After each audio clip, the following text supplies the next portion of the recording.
Hey boys and girls, welcome to Art Recycled with Mrs. Hollemeyer. Today we're going to learn how to draw a three-dimensional cake. In other words, a cake that actually has depth to it and it looks like a piece has been taken out. Now you can decorate yours however you want. You don't have to put the whipped cream or the cherry on top.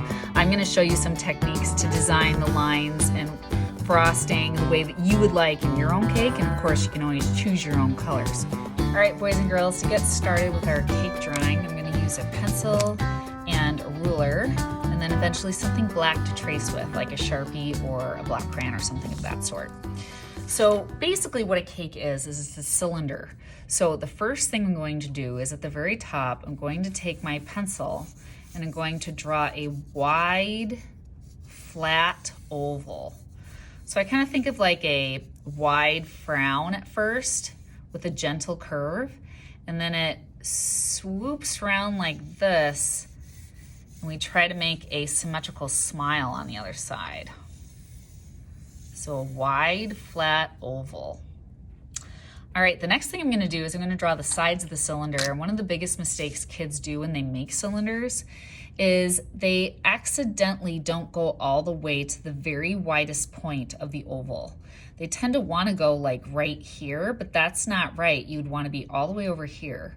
So what I'm going to do is I'm going to line up my ruler with the edge of the oval, and what I'm actually going to look at is how much space I have over here on the other side of the ruler with the edge of the paper, because I always say to my kids, my students, if this is a perfect rectangle on this side, then the ruler is straight.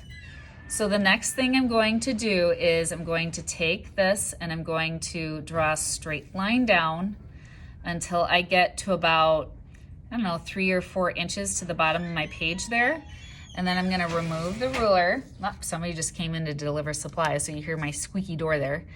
And then I'm going to go over to the other side and do the same. I'm gonna line this up here.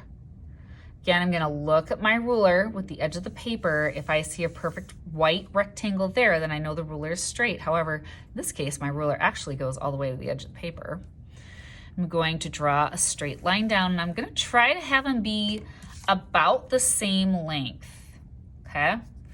And then what I'm going to do is I'm going to connect them with another smile, and this smile or this curve is going to be parallel to that curve. So it's like I'm taking this curve and moving it down.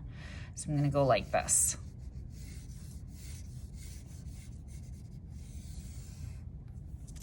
So there is the base shape of my cake. So now I want it to look like a piece has been cut out of the cake. We're gonna add a three-dimensional element to it, besides the fact that this is just a cylinder. So what I'm going to do is I'm going to make a point or a dot in the middle of the oval at the top. And then I'm gonna take my ruler and I'm gonna line it up with that dot on an edge. And then I'm gonna swing the ruler, not all the way over to the side here, not where this line is, but I am gonna swing it pretty wide. I'm gonna swing it and maybe to there. But the key is, again, you have to make sure you're on the dot, and you're gonna draw from the dot to that curved line. And when you hit that curved line, you're gonna stop. Then I'm gonna take my ruler, line it up with the dot again, but this time I'm gonna swing it a little wider. And you don't want it straight up and down, but I am gonna take and I'm gonna swing it just wider than that, as long as it's, again, not perfectly straight. So maybe I'll go to about here. Then I'm gonna go from the dot to the edge of the oval, and I'm gonna remove my ruler. So then once I do that, I'm gonna take my eraser and I'm going to erase this part here. So now, boys and girls, using what I know from math, I have an acute angle here, an angle less than 90 degrees to make it look like a piece of my cake has been taken out. So now I gotta finish drawing that part. We are going to take the ruler, and if it's easier, make a little dot there where this long line hits that curve. We're gonna take the ruler, line it up along that dot, and then what I'm going to do is, again, I'm gonna look at this space. If this looks like a perfect rectangle, then I know I'm parallel to this line, which is what I wanna be, and I'm gonna draw straight down till I hit the bottom line of the cake. I'm gonna do the same thing right here, where this short line hits the bottom of that oval. I'm gonna line up my ruler,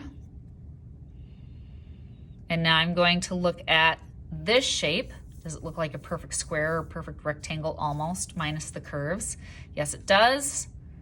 I'm gonna draw straight down.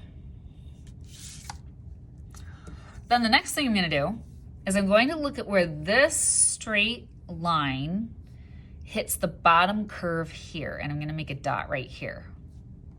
I'm gonna take the ruler. Now this is tricky. This is where it gets a little tricky here. We're gonna line it up with this long line here because we're gonna try to keep that line the same. I'm going to move it down, trying to keep the same pitch. Pitch is how much that ruler is angled. So again, I'm going back up. I'm gonna line it up here, keep the pitch the same, and I'm gonna move the ruler down until that part is under that dot there. Now what I'm gonna do is I'm gonna draw straight up the ruler, up the pitch, until I hit this straight line, and then I'm gonna stop. So now it looks like kind of a wheel of cheese, right? It doesn't really look like a cake. It just looks like something with a piece taken out. So now what I'm gonna do is I'm gonna take my ruler and I'm gonna make it look like there's a slice of frosting or jelly filling, whatever you want in the middle of your cake. So I'm gonna line it up with this line again, that pitch going up. I'm gonna move it to the middle of this shape, maybe right about here, because this is the bottom. You can tell there, this is like the cake stand that it's on. So I'm looking at this shape here, and I'm just gonna trace both sides of my ruler for a nice thick strip of something, frosting or jelly filling in the middle of the cake there. And now I'm gonna finish off the rest of my cake stand because this needs to be sitting on something. Right now it's just floating in space. So I'm gonna make a curved line here and a curved line here. And of course, I'm gonna make a parallel curve here. Same curve as this curve. If you hit the bottom of the paper here, that's totally fine. Just hit the bottom of the paper there and then your drawing is done. But if not, I'm gonna draw two straight lines here, and that's my cake stand. All right, so boys and girls, now that my basic cake is drawn, what I'm gonna do is I'm gonna draw some details on it. So as you can see, I drew kind of a big cherry here at the top in the middle, because I love cherries. Maybe that's gonna be cherry filling. And then I'm gonna draw some stripes on my cake. Now, here's the tricky part. If you're gonna decorate your cake, it does look good if the one side is symmetrical to the other. You don't have to, it's your cake. You can decorate it however you want, but I'm gonna make mine that way today. If you want stripes going on your cake, then what I tend to do is make sure they are always curved. If any line is going this way on your cake, it has to follow the curve of the cake there. If it's a vertical line or a stripe going up and down, it doesn't have to follow that curve. It would obviously be straight with this. So I'm gonna do both today. I'm gonna do a type of line that kind of curves up and down. And as you can see, that line's curving a little bit with my cake there. Maybe I'll make another one.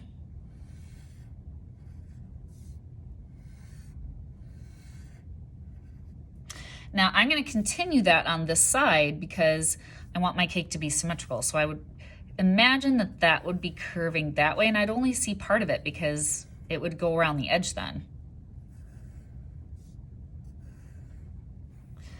And then what I'm going to do is I'm gonna draw some vertical stripes, maybe down here. So these would just be straight up and down. You could use your ruler to do this, I'm not going to. All right, and then maybe I want these big dollops of whipped cream on the top. Oh my goodness, I love whipped cream. I don't know about you. Now, if you do want something like that, you might have to erase this top line a little bit, right? So I kind of draw my whipped cream in stacks. I draw with something like a Hershey Kiss, and then I just kind of keep layering it. They get a little bit bigger as they go down, like that. And I could draw multiple stacks of whipped cream. Maybe I'll draw another one over here.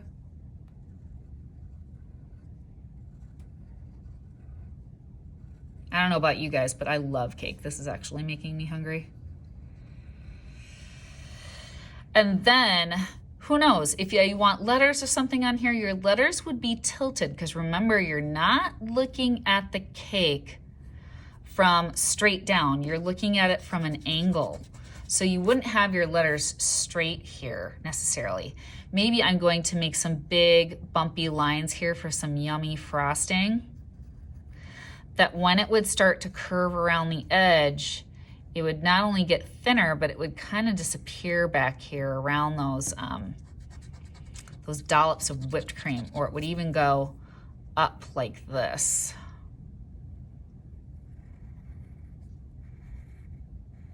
There we go. So you could kind of redo that line if you wanted to, up there. And I could kind of draw it the same way going around here. So we kind of drew that first line as a guideline, but now that I know I want it this way, I'm kind of switching it up.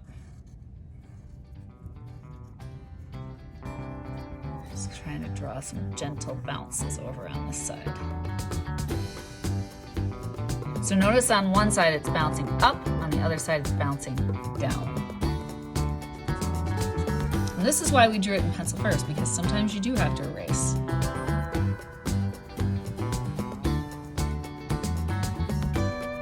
And once I get to this side, they would be bouncing up again. Like that. There we go. And I think my cake is done. Now it's ready for me to Sharpie, and it's ready for me to color.